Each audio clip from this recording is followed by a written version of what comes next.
Ladies, gents, thems, my name's Ash Morgan and welcome to my channel. Here we talk about all things queer history, so if queer historical figures are your vibe, go ahead and like and subscribe. Okay, so today we have a badass. Okay, I think that everybody that I cover is a badass. Well, most people. This gal. I feel like she is up there with Ann Lister in terms of juice and drama and intrigue. Okay, like this bitch is fucking getting it. Her name is, I'm about to butcher this, stand by, Julie D'Aubigny. Julie D'Aubigny. I literally listened to how to say her name so many times before this video. Or La Maupin. She also became later known as Mademoiselle La Maupin or Mademoiselle Maupin. So enjoy me trying to say her name this entire video. Okay, so she was born in 1673 and died in 1707. She was quite the gal, or non-binary person, trans person, we don't truly know at this point, but she was queer. She's queer as fuck, that's all I can really tell you. I feel like her philosophy was she was either dueling ya or doing ya. Okay, so her dad was named Gaston. We don't know anything about her mother, so we're guessing she probably died in childbirth, which was very common back then, unfortunately. So this basically led her to be raised by her dad, Gaston. And Gaston was the master of the horse for King Louis XIV's sword master. So his specialty was pretty much horses and swords. So he's like, how do I connect with my daughter? Let's teach you how to sword fight and ride horses. You know, I wouldn't say that he was necessarily qualified to raise a daughter, but he sure did his best. And his best included spending the day fencing and riding horses with her, and then in the evening taking her with him to brothels and bars and gambling. So he was just like, come on little girl, let's go do all my favorite activities.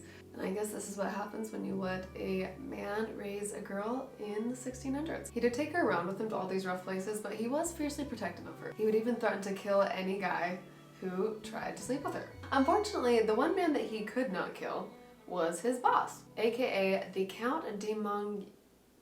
I'll put it on the screen for you. He basically, Julie started to get very, very beautiful, and at the ripe old age of 14, her dad's boss, the Count, started getting down with her. Everywhere that I read always talks about it being an affair, but at age 14, is it really an affair? Well, basically this whole situation was going on, and so to protect her reputation, this duke decides to marry her off. And her husband is pretty much just like an on-paper husband. She gets married, she becomes La Maupin. But shortly after she gets married, we're talking like a few days later, the duke sends him to the south of France to go be a tax administrator. So he's like, thanks for doing your job. You can head on out now. I'm just gonna keep her here for myself. Thanks. So she basically had a husband, but didn't have a husband. He was pretty much all for show, and that's, you know, get ready for him to just kind of disappear in this whole story. He's not even a part.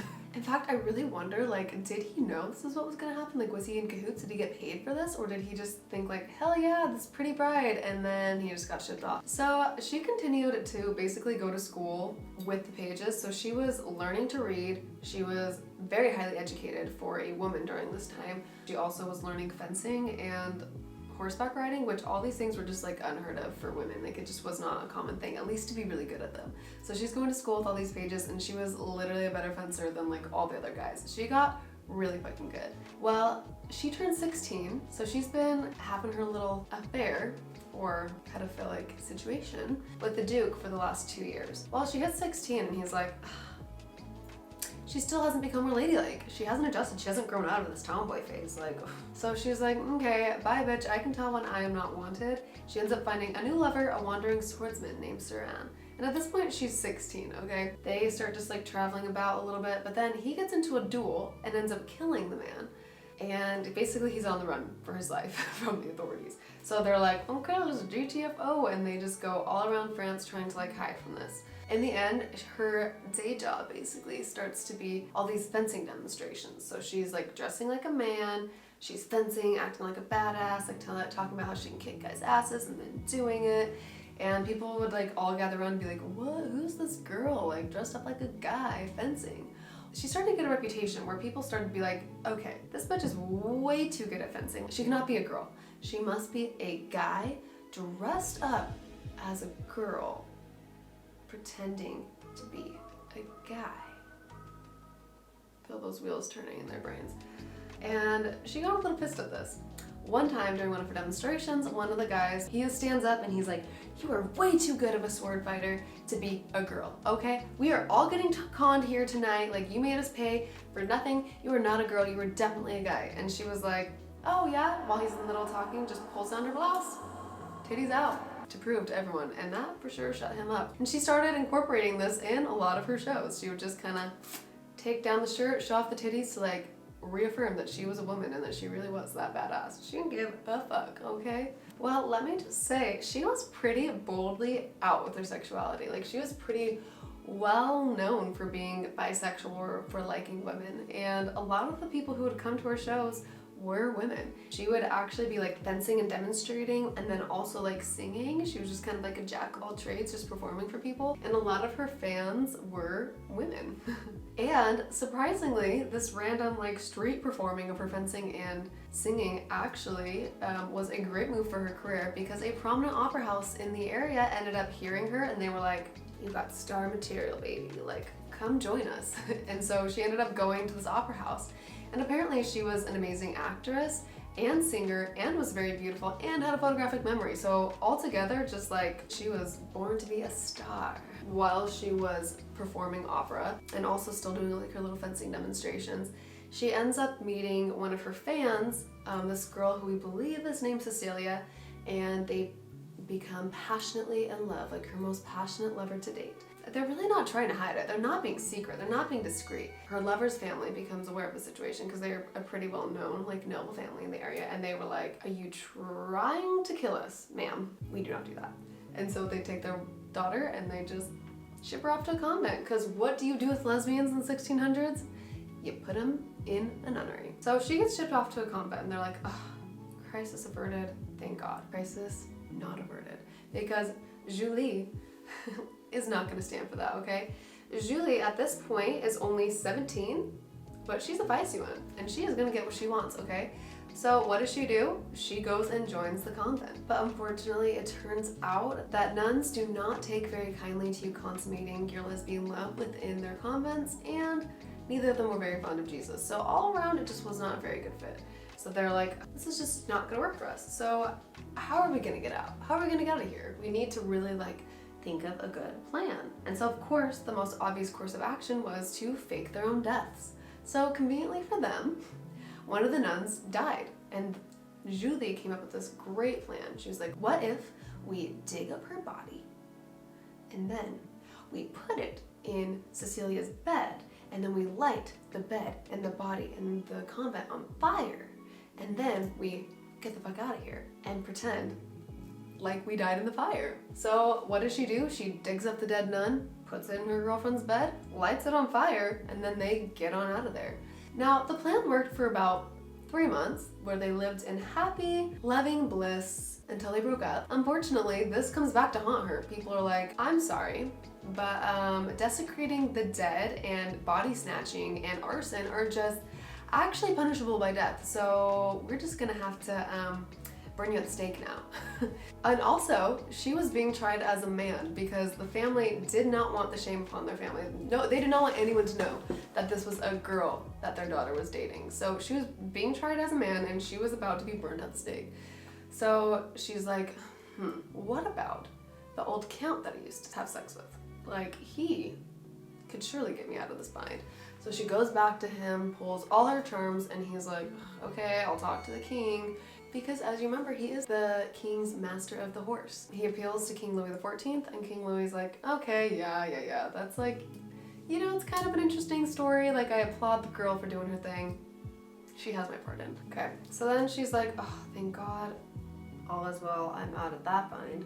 And so she goes back to Paris, and here in Paris, she ends up getting recruited by an even nicer opera house, the Paris Opera. And she works a little booty off and makes a name for herself and becomes known as Mademoiselle Maupin. And people love her. Back in the day, opera was cool. Stars were the celebrities of the time, okay? She might as well have been a chart-topping pop star, okay? People were all for it, and they came from all over to see her. In fact, multiple opera composers wrote scenes and characters just for her. So she was a favorite. She didn't take shit from nobody, and she was not about to let anybody try to walk all over her. There was another opera singer, a man at her opera company, who had hit on her and she had rejected him, and he had also hit on a couple other women there and gotten rejected. So then he goes around and starts talking shit on them, okay? And she's like, excuse me, say that to my face. So she goes up to him and she challenges him to a duel. And he's like, I don't fight women. I don't fight women. And she's like, oh, really? Well, I fight men. And she takes out a cane and starts beating him up, okay? She beats the shit out of him, and she steals his snuff box and his watch and is like, remember who did this to you? And he's like, begging for his life. The next morning, she hears him talking to the other opera stars, and he's like, I got attacked by a band of thieves. These 3 men were all ganging up on me and beating me up, and they stole my snuff box and my watch, but I just like was fighting back. And she was like, as fucking if. And she marches on over there and she's like, I'm the one that beat you up single-handedly, okay? She takes out his snuff box and his watch and she's like, throws it on the floor and she's like, yeah, that was me. Yes, you got beat up by a girl. And everybody laughed and was like, hell yeah, bitch! And they just loved her, and he was more respectable woman after that. Well, on to her antics of loving and fighting. She was at a royal ball and she was dressed as a man, as she often did. I don't know how socially acceptable this was at the time, or if people even like could tell she was a girl or what, but she dressed up as a man, went to this royal ball, and she starts flirting it up with this girl, okay? They are flirting all night. And this girl has these 3 suitors that are all watching and getting really annoyed. They think that she's a guy. And she ends up pushing the envelope by French kissing this girl in front of everybody at the royal ball, apparently in front of the whole royal family. And these 3 suitors of hers are like, excuse me. So they go confront La Maupin, and she's like, you want to take this outside, bitches? And they're like, yeah, we do. And so she takes them out, and she literally fights them all, sword fights them all, and wins. Some people say that they all died, some people say some of them died, some people say they just had bad wounds. Like, we don't really know. All we know is that obviously she dueled them and it didn't turn out very good for them. They were at least injured, which was illegal in France because a lot of dueling ended in death. So it was obviously illegal. And so she's a little bit nervous. She's like, shit, that was really worth it in the moment, but like, this is my second like really bad stroke with the law. Like, am I gonna be okay? Well, apparently King Louis XIV had become a very big fan of her singing voice, and he thought she was beautiful, and he thought it was fucking funny. He was like, you know what? The dueling laws, they talk about men. They don't say a single thing about women. So, you know what? You're off the hook. He was just like, just laughed it off. And she's like, ha ha ha, yeah. And then she got the fuck out to Brussels because she's like, well, like, okay. But like we saw with Sword-Fighting de la Cruz, who I covered last week, if you have friends in high places, you can pretty much get away with anything in the 1600s, even being a lesbian. So another thing that happens to her, I think this is like along her way to Brussels. Honestly, it gets a little bit confusing on like the chronological order of these events because a lot of people say them in different orders. Anyway, she comes across this man named Dalbert, and he comes up to her with this really, really great and respectful pickup line of, I've listened to your chirping, but now tell me of your plumage. You do not say this bullshit to Julie, okay? She was like, I'm sorry, come again? Did you just say a disturbing comment to me? Because I don't take that bullshit. And she ends up starting to fight him, okay? She's like, let's fucking duel, bitch. And she ends up stabbing him in the shoulder. Well, he goes to the hospital and she ends up finding out that he is actually a very prominent nobleman. And she's like, oh, oops. And so she goes to the hospital, meets up with him, but she ends up like going to him and basically like taking off her shirt and like seducing him. They have sex. And then people say that they ended up having like a kind of passionate affair, but it didn't last very long. Then they became lifelong friends. And I'm over here like, no, they did not have a passionate affair. This bitch was just trying to not get in trouble, okay? Like, who can blame her? So then she ends up moving to Belgium. She's pretty much just all over the place. She can't be tamed. She can't stay in one place. So she goes to Belgium and she ends up getting introduced to the Elector of Bavaria. And they start seeing each other. They start having an affair. I think she really likes having her like prominent men to give her money and like help her have a nice lavish lifestyle. The Elector of Bavaria, this guy was quite a ladies' man, okay? And he started getting a little bit tired of her dramatics. Just to put it in perspective, she was out here like literally stabbing herself with a real dagger on stage for the art. That just kind of perfectly describes her personality. And he just started getting a little tired of that. He's like, okay, you're a little dramatic. There are so many other much more quiet and obedient women out there. So he's like, okay, this has been fun. And he sends his friend to bring her 40 francs. And he's like, go like get rid of her and give her this money as a consolation prize. Well, the guy tries to give her the money and she's like, absolutely not. I can take care of myself, I'm fine. And then she storms off. In some renditions of this story, she apparently pushes him down the stairs as well, but we don't fully know that that's true. So then she ends up going back to the Paris Opera. She can't stay away for long. She is famous and she needs to woo all of her fans again, okay? There apparently were rumors that she had a thing with another one of the sopranos that was in the Paris Opera named Marie La Rochelle. But according to some historians, Marie was a woman of moral rectitude and would not have responded to the indecent advances of Mademoiselle Maupin. So she may have been too stand-up of a woman to bring herself down to this smutty level of lesbians. I don't think she was above it. Shortly after that, she ends up falling in love with a very beautiful, very wealthy Madame la Marquise de Florent. They fell deeply in love and basically spent 2 years together just being in love, being in bliss. And then, unfortunately, her girl ends up randomly getting sick and dying pretty fast. And La Maupin is heartbroken, okay? Here's where her story gets a little bit muddled. My cat wanted to join the video. So here's where the story gets a little bit muddled. So the only reason that we know about La Maupin is because her story was written about by men in her time and afterwards as a morality tale. So basically they told of all of her antics and adventures and craziness, and then they ended it with, but then she converted to Jesus and went and became a nun, or in some cases, but then she decided to go back to her husband and live happily ever after. You probably forgot about her husband, but she had one the whole time. I don't think she ever saw him after they got married, to be honest. Yeah, so these morality tales just kind of end the story how they want to. So it's really hard to tell, like we don't know. We truly do not know what ended up happening to her. All we know is that she ended up dying at about the age of 33.